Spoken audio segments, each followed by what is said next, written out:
Welcome to SVG-TV News for Saturday, July 30th, 2016. I'm Sharon Garraway with the details.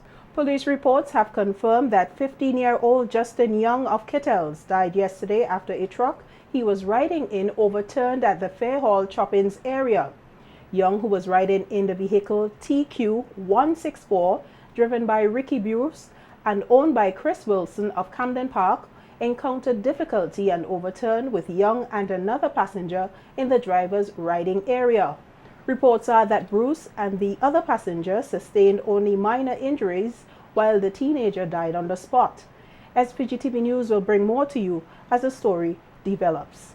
21-year-old Andres Cuffey of Vermont is the sixth man charged on Thursday 28 July and remanded on Friday 29th in the murder case of Camo Jones of Union Island.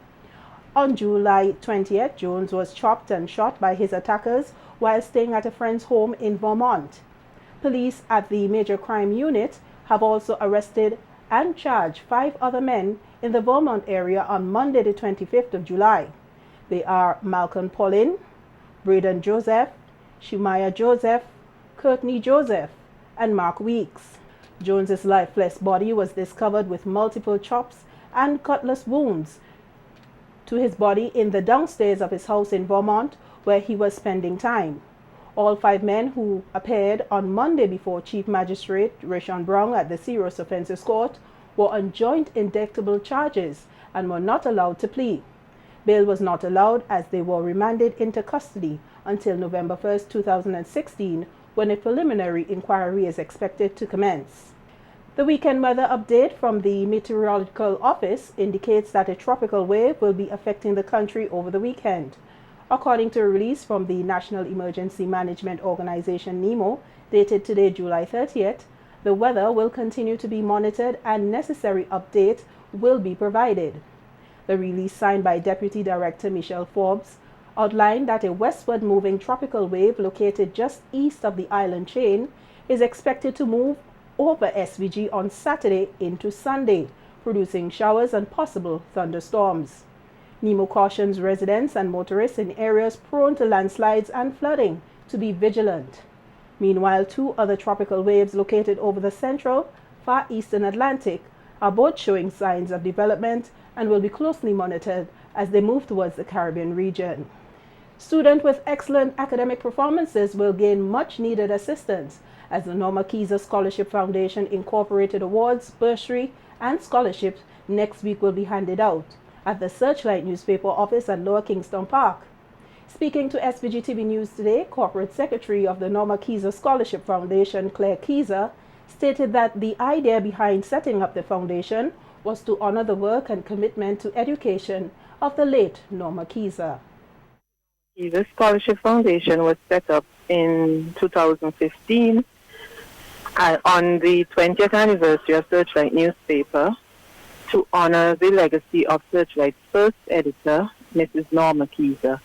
Mrs. Keyser spent most of her life as an educator, and she was very passionate about education because she experienced firsthand the transformational power of a good education.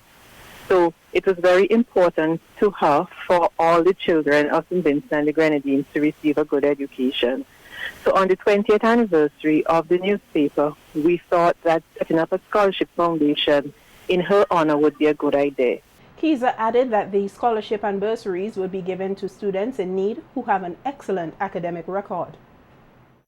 The focus is to give scholarships to secondary school, and one day we hope to even carry it as far as university, but the primary focus is to grant young people who show good academic potential, grant scholarships to them, students, but they also must have financial need.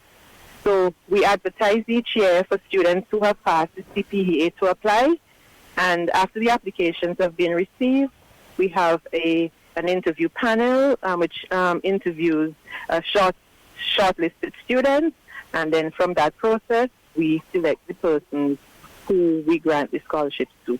And on Tuesday we will be making the 2016 award.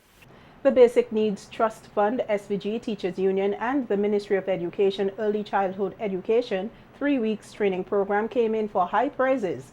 This at the official closing ceremony yesterday at the Girls High School. Participants from groups named Early, Child, and Hood all expressed confidence in being able to utilize the knowledge gained not only for their own development, but also that the children they can teach. Whoa, what a 3 weeks it was. It leaves us still sweating. However, we continued in the same vein as last year with those dreaded pretests that turns out to be nothing but brain teasers. We became kids again with creative arts in early childhood education dramatic play. It was a pleasure to repeat those nursery rhymes showing actions with Mrs. Blueholder.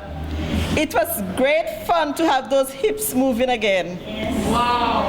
The members of Child has created some true friendships.